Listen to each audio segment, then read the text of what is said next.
እመቤታችን ክርስቶስን ከመውለዷ በፊት ክርስቶስ ተብሎ አለ የለም ነው ያልኳቸው። በክርስቶስነት አለ፣ በቃልነትስ የእሷ ፈጣሪ ነው አይደለም? ከተዋህዶ በፊት ሁለት አካልና ሁለት ባህሪ አለ ማለት የንስጥሮስ ክህደት ነው። ስግው ቃል ግን ቅድመ ማርያም አልነበረም። በቃልነቱ ከማርያም ቀድሞ ኖሮ ማርያምን የፈጠራት እሱ ነው። ስግው ቃል በመሆን ግን ቅድመ ማርያም የለም። ስግው የሆነው ከማርያም ወዲህ ስለሆነ ማለት ነው። አካልንም ባህሪንም በተመለከተ አሁን የተወሰነ ኮንሰፕት ያዘን አይደለም?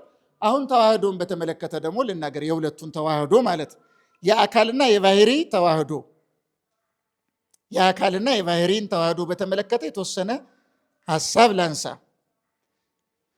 በደንብ አድርገን ለመስማት እንሞክር። እስኪ መልሱ። ከሁለት ባህሪ ስንት ባህሪ እንላለን? ከሁለት አካል ስንት አካል? በደንብ መልሱ። ከሁለት ባህሪ ስንት ባህሪ?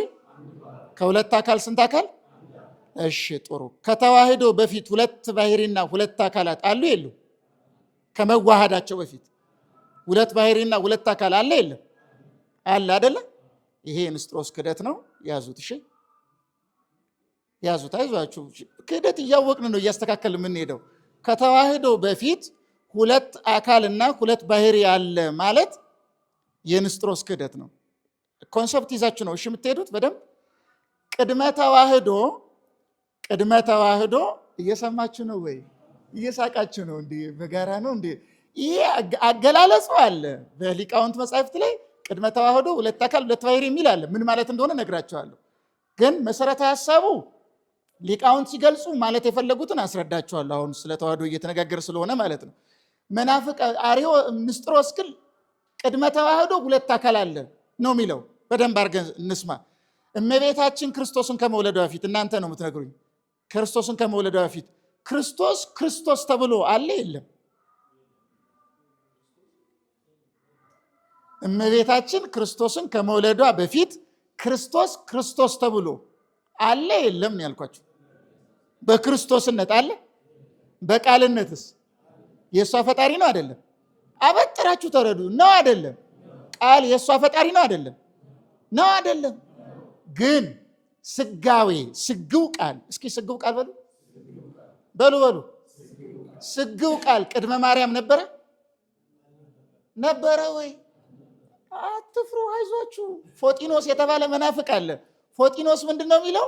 የክርስቶስ ባህሪ ከማርያም በኋላ ነው የተገኘው ይላል። ይሄ ማለት የቃል ባህሪ የወልድ መገኘት ከማርያም ወዲያ ነው ይላል። እሱ የሚለው መለኮቱን ጭምር ነው። እየሰማችሁ ነው አይደለም? መለኮቱ ግን የተገኘው ከማርያም ወዲህ አይደለም። ከማርያም ወዲህ መለኮቱ የሚገኝ ከሆነ ሥላሴ የሉም እንደማለት ነው። ምክንያቱም ከወልድ ተለይቶ አብ አይኖርም። ይሄ አደገኛ ክህደት ነው። ስግው ቃል ግን ቅድመ ማርያም አልነበረም። ይሄን አበጥራችሁ። በቃልነቱ ከማርያም ቀድሞ ኖሮ ማርያምን የፈጠራት እሱ ነው። ስግው ቃል በመሆን ግን ቅድመ ማርያም የለም። ስግው የሆነው ከማርያም ወዲህ ስለሆነ ማለት ነው።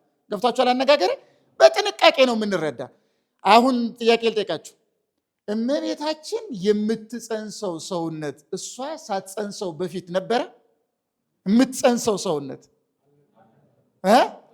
አልነበረም አይደለም? በጣም የጀገናችሁ መታችኋል ማለት ነው። አሁን ጥሩ እሺ። ቅድመ ተዋህዶ የሚለውን ያዙ በደንብ። ስንት? ሁለት አካል ሁለት ባህሪ የሚኖር ከሆነ እመቤታችን ሳትጸንስ በፊት ማለት ነው። ሳትጸንስ በፊት ቃል ነበረ አልነበረም? ስጋስ? የምትጸንሰው ስጋ ሳይጸነስ በፊት ነበረ? እናት የምትጸንሰውን ልጅ ሳትጸንሰው በፊት ኖሮ ነው ስትጸንሰው የሚመጣው? ነበረ ቀድሞ ሳትጸንሰው? ስትጸንሰው አይደለም የሚመጣው? ነው አይደለም? ነው አይደል? ይከፈላል ከሷ ማለት ነው። ስለዚህ ሳይጸነስ በፊት አልነበረም ማለት ነው። እንዲህ ከሆነ ቅድመ ተዋህዶ ሁለት አካል እንዴት ሊኖር ይችላል? ቃል አለ በቃልነቱ ምንም ችግር የለው። ስጋ ግን ሲጸነስ እንጂ የሚመጣው ሳይጸነስ በፊት ስጋ አይኖርም። ገብታችኋል? ሀሳቡ አበጥራችሁ ነው የምትይዙ። ገብታችኋል ወይ? እኛ ስትደጋግሙት ይገባችኋል። ምንም ችግር የለውም። ሳይደጋግም በአንድ ጊዜ እኮ ላይገባ ይችላል። ጽንስ ሳይጸነስ በፊት ለምሳሌ ጽንስ የሚጸነሰው ከእናት ደም ከአባት ዘር ተከፍሎ ነው አይደል የሚጸነሰው? ነው አይደለም? ባልና ሚስት ሩካቤ ሳያደርጉ ከአባት ዘር ከእናት ደም ሳይከፈል ጽንስ ይኖራል ወይ? ይህን ኮንሰፕት እንያዝና እመቤታችን እንበለ ዘርአ ብእሲ ነው አይደል የጸነሰችው አይደለም? የስጋ አካል ከሷ አይደለም የሚነሳው? ሳትጸንስ በፊት ጌታ የሚነሳው የስጋ አካል ነበረ ወይ? ሳይጸነስ በፊት አልነበረም። አሁን ሌላ ደግሞ ጥያቄ እመልሳለሁ። እናንተ እንዲህ የሚል ሀሳብ ይመጣላችኋል። አሁን እስከሚገባኝ ድረስ እንዴ ከማርያም ጋር አይደል እንዴ ተዋህደው እያላችሁ ነው አይደለም? የተወሰነ እንዴት ነው ይሄ ነገር የሚል ደግሞ ይመጣል። ቃል የተዋሃደው ከማርያም ጋር ነው ማለት ክህደት ነው። እየሰማችሁ ነው አይደለም? እየሰማችሁ ነው ወይ?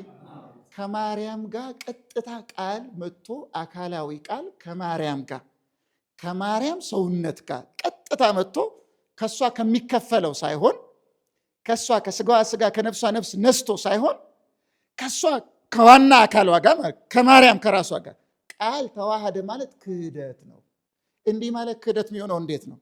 አንደኛ ቃል ከማርያም ጋር የሚዋሃድ ከሆነ የቃል ገንዘብ ለስጋ የስጋ ገንዘብ ለቃል ስለሚሆን ማርያም ምን ትሆናለች ማለት ናት? መልሱ። ናት። ከሷ የሚነሳው ስጋ እንጂ አምላክነትን ገንዘብ የሚያደርገው እሷ ናት የምታደርገው ነው ወይ? ፍዝዝ ድንስ ሳትሉ። ስለዚህ ከሷ ጋር ተዋህዷል። ቀጥታ ከሷ ጋር ነው ከሷ ከሚነሳው ጋር ነው የሚዋሃደው? መልሱ በደንብ። ከሷ ከሚነሳው ጋር አይደለም። ለምን? ክህደት ስላለ ነው። በነገራችን ላይ ይሄ የምነግራችሁ። ስለዚህ ከሷ ከሚነሳው አካል ጋር ይዋሃዳል እንጂ በቀጥታ መጥቶ ከማርያም ጋር አይዋሃድም። ከእርሷ ጋር በቀጥታ ከተዋሃደ እሷ አምላክ ናት ወደሚል ስለሚወስድ፣ እሷ ደግሞ አምላክ አይደለችም። አምላክ ናት ብለው ለመጀመሪያ ጊዜ የክህደት ትምህርት ያስተማሩት ኮሊሪዲያንስ ይባላሉ። ጥንታውያን ሰዎች ናቸው። ቅዱስ ኤጲፋኒዎስ ፓናሪዮን በሚል መጽሐፍ ላይ ያነሳቸዋል። መልህቅ የሚል መጽሐፍ አለው። እዛ ላይ እነዚህ ሰዎች ማርያም አምላክ ናት ብለው ለማርያም መስዋዕት ያቀርባሉ እና እነዚህ መናፍቃን ናቸው ብሎ አውግዟቸዋል። ምንም እንኳን እመቤታችን ንጽሕት ምንም ነውር የሌለባት ድንግል መሆኗን ብናምንም እሷን ግን እኛ ወርሺፕ አናረጋትም። የጴንጤው ፓስተር ያው ርቦት ይሁን ከፍቶት መጥቶ ማርያምን ታመልካላችሁ ብሎ ድርቅ ሲል እኛም አንዳንዶቻችሁ ይሁን እንዲህ ምናምን ብለን ተወዛግበን ሊሆን ይችላል። ያ ድርቅና ማለት ነው። የድርቅና ብቃት ላይ የደረሰ ሰው ድርቅ ብሎ ማርያምን ታመልካላችሁ ስላለ እናንተም ደንገጥ። ማርያምን ታመልካለች ብሎ የሚናገር ሰው በኦርቶዶክስ የተወገዘ ነው። ስለዚህ ቃል የተዋሃደው ከሷ በሚነሳው ስጋ ነው እንጂ በቀጥታ ከራሷ ከእመቤታችን ከአካሏ ጋር አይደለም የተዋሃደው። ከአካሏ ጋር ማለት ከራሷ ቅድመ ጸኒስ ከነበረው ከመጽነሷ በፊት ከነበረው ከሷ ጋር ቀጥታ መጥቶ ቃል አልተዋሃደም። ይህ ኮንሰፕት እንድንይዘው ቃል የሚዋሃደው ስጋም በእመቤታችን ማኅፀን ተዘጋጅቶ ቁጭ ብሎ እያለ ቃል መጥቶ በዚያም አላደረም። እየሰማችሁ ነው አይደለም? ስጋ ቃል ሰው ከመሆኑ በፊት አልነበረም። የትኛው ስጋ? ቃል የሚዋሃደው ስጋ። ከብዷችኋል ሀሳቡ? አዎ ድሮ ላይ ከብዳችሁ ነው እንዲቀላችሁ ነው። ቀስ ቀስ ስታመነዥጉ ስታመላልሱ ስትጸልዩ እንደዛ ነው እንጂ የሚገባ አንዴ ግን አመላልሳችሁ ስሙ አይደለም። እና ንጹህ ሆኖ ቁጭ ብሎ እንደዛማ ሊሆን አይችልም። ትጋት ይፈልጋል እኮ። ዘና ፈካ ብላችሁ ግብት እንዲላችሁ ነው ትፈልጉት። እንኳን ይሄ ባዮሎጂም ሂስትሪ እንኳን ባቅሙ እኮ እንደዛ አይገባችሁም አይደል እንዴ? አጥንታችሁ ሂስቶሪካል የሆነውን ጉዳይ ኤክስ እየጠጣችሁ አይደል የምትኖሩት አይደለም? የታወቀ አይደል? እንኳን ፊዚክስ እና ማትሱን እንቶ እሱ እንኳን ኤክሱ ብዙ ነው። ማንም ቢያስረዳም ብዙ ኤክስ ነው የሚገባ ብዙ ሰው ማለት ነው። ይሄኛው በጣም ጥንቃቄ ይፈልጋል። አሁን ተዋህዶ ሲባል ከሁለት ባህሪ አንድ ባህሪ፣ ከሁለት አካል አንድ አካል ስንል ቅድመ ተዋህዶ በአካል ኢንዲቪዥዌትድ የሆነ ቃል የሚዋሃደው ባህሪ አልነበረም። ስለዚህ ቅድመ ተዋህዶ የስጋ ባህሪ መራብ፣ መጠማት፣ እንደዚህ መሆን፣ መድከም ስንል ጄነሪክ በሆነ መንገድ ነው የምንናገረው። ጠቅለል አድርገን የሰውነት ባህሪ አንድ ስለሆነ እየሰማችሁ ነው አይደለም? የሰውነት ባህሪ አንድ ስለሆነ ለምሳሌ ባህሪያችንን ባህሪ አድርጎ እንላለን አይደለም? ጸሎት ላይ እንዲህ ስንል የሁላችንንም አካል ላይ የተዋሃደው ክርስቶስ ነው። ባህሪያችን ባህሪ አድርጎ ስንል የሁላችን ባህሪ ስንት ነው? ባህሪያችን ስንት ነው? አካላችን ግን ብዙ ነው አይደለም? ስለዚህ የሁላችን ባህሪ አንድ ስለሆነ ጄነሪካል ጀነራል በሆነ መንገድ ነው የሚነገረው ማለት ነው። ስለዚህ ከሁለት ባህሪ አንድ ባህሪ፣ ከሁለት አካል አንድ አካል ስንል ልብ በሉ ተዋህዶና የስጋ ተከፍሎ መከፈል አደሴም ሳይመልታኒየስሊ የተደረገ ነገር ነው። ቃል በአካልም በባህሪም ተለይቶ ኢንዲቪዥዌትድ ሆኖ አካሉ ቃል እኔ ባይ ነው አይደለም፣ ፈጣሪ አይደለም ነው ቃል አካላዊ ቃል ፈጣሪ ነው አይደለም። እሱ ኢንዲቪዥዌትድ ሆኖ ነበረ ከጥንት ጀምሮ ዘመን የለውም ለሱ።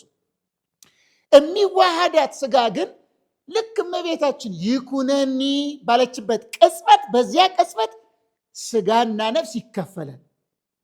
ይኸው ለመረዳት እንዲያመቸ ስጋና ነፍስ ተከፍሎ ተዋህዶ ሰው ሆኖ ከዛ በኋላ መጥቶ ቃል የሚያድርበት አይደለም። እየሰማችሁን አይደለም? መከፈልና መዋሃድ አት ዘ ሴም ታይም የተደረገ። ስለዚህ እመቤታችን ለምሳሌ የመጀመሪያ ቀን የአንድ ቀን ጽንስ ሲባል ሰው የሚጸንሰው ጽንስ ሲባል ስጋና ነፍስ የተዋሃደለትን አካል ነው አይደል? ጸነሰ የሚባለው ነው አይደለም? የአንድ ቀን እመቤታችን ግን ጽንስ ሲባል ጽንሱ ስግው ቃል ነው። እየሰማችሁ ነው አይደለም? ስግው ቃል የተዋሃደው ስጋ ነው ጽንሱ ራሱ። ስለዚህ መጀመሪያ ጽንሱ ኖሮ ከዚያ በኋላ ቃል ተዋህዶ ተዋሃደ የሚባል አይደለም ነው ሐሳቡ። በጣም ለማብራራት እየሞከርኩ ነው። መቼስ እንዴት ገብቷችኋል ሐሳቡ?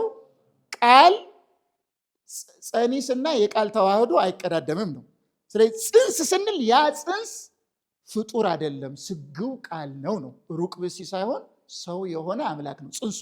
መቼ ነው ያ ጽንስ የተፈጠረው የመጣው የተገኘው? ይኩነኒ ስትል ቃል ከስጋ ጋር ተዋህዶ መከፈልና መዋሃድ አደሴም ታይም ተከወነ። አደሴም ታይም ተከወነ። አሁንም አደሴም ታይም እያልኩ ልቀጥል። ስለዚህ ምንድን ነው በዚያ ቅጽበት ያለውን ነገር ነው የምንናገረው። ከሁለት አካል አንድ አካል ስንል በተዋሃደበት ቅጽበት ያለውን ነው እንጂ ከተዋህዶ በፊት የስጋ አካል ኢንዲቪዥዌትድ ሆኖ ቃል የሚዋሃደው አካል ነበረ የሚለው ንስጥሮስ ነው። ከዚያ የአካል ነበረ በእመቤታችን ማኅፀን ውስጥ ቁጭ ብሎ ነበረ። ቃል የሚወቀዛ ቃል መጣና በዚያ አደረበት ይላል። ሀደረ በብእሲ የሚል ይሄ ክህደት ነው። ገብቷችኋል ሐሳቡ? ድክም ብሎኝም ቢሆን ይገባችኋል ብዬ አስባለሁ። ስለዚህ ተዋህዶ ከሁለት አካል ስንት አካል ነው?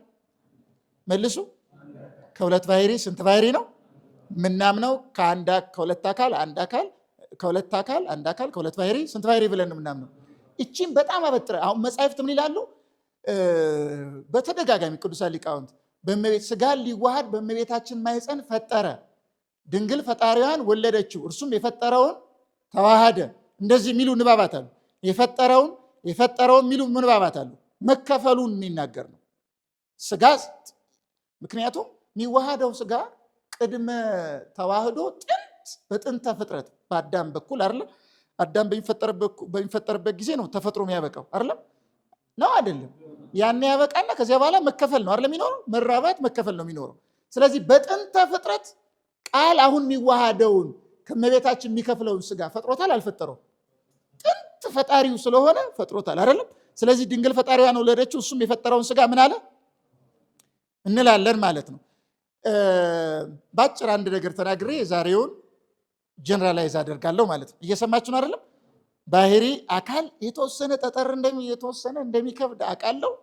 አጥንት እስከሆነ ድረስ መክበድ አለበት። እንደውም የማይከብድ ከሆነ ነገር እንደዚህ በነገራችን ላይ ሲምፕሊፋይድ መሆን አለበት ማለት እኮ ከማትስ እናሳንሰው ከእንትን እናሳንሰው እንደማለት ነው የሚሆነው። በቃ ግዴታ መክበድ ያለበት ጉዳይ አለ። ያ የሚከብደው ነገር ለምንድነው የሚከብደው? ሕይወት ስለሚፈልግ ቅድስና እንኳን ኖሮ ቢሆን የምታውቀው የተወሰነው ነው። ምክንያቱም ነገር አምላክ ነው እንጂ ዝም ብለህ ካርናል በሆነ መንገድ ዝም ብለህ የምትረዳው አይደለም። ሕይወት ይፈልጋል፣ ቅድስና ይፈልጋል፣ እምነት ይፈልጋል፣ ሱታፌ ይፈልጋል። ባለፈው እውቀት የሚገኝበት መንገድ ብዬ ነገርኳችሁ። በዚያ መንገድ እየኖርን ስንመጣ የበለጠ እየገባን እየተረዳን እንሄዳለን ነው። እስኪ በሉ በእንግሊዝኛ ቢሆንም ኢንካርኔትድ እስኪ በሉ። ዛሬ እንግሊዝኛ መምህር ብትኖር ኖሮ ችግር ይፈጥሩ ነበር። በሉ ኢንካርኔትድ ወርድ ኦፍ ጋድ በሉ እስኪ። በጣም ጥሩ እንዴ! በጣም ፈጣኖች ናቸው። እንደው ዋን ኢንካርኔትድ ወርድ ኦፍ ጋድ ወይም ዋን ኢንካርኔትድ ኔቸር ኦፍ ጋድ ወርድ ይባላል። ይሄ አንድ ሊቅ አሉ፣ ህንዳዊ ሊቅ፣ ዶክተር ናቸው፣ ቄስም ናቸው።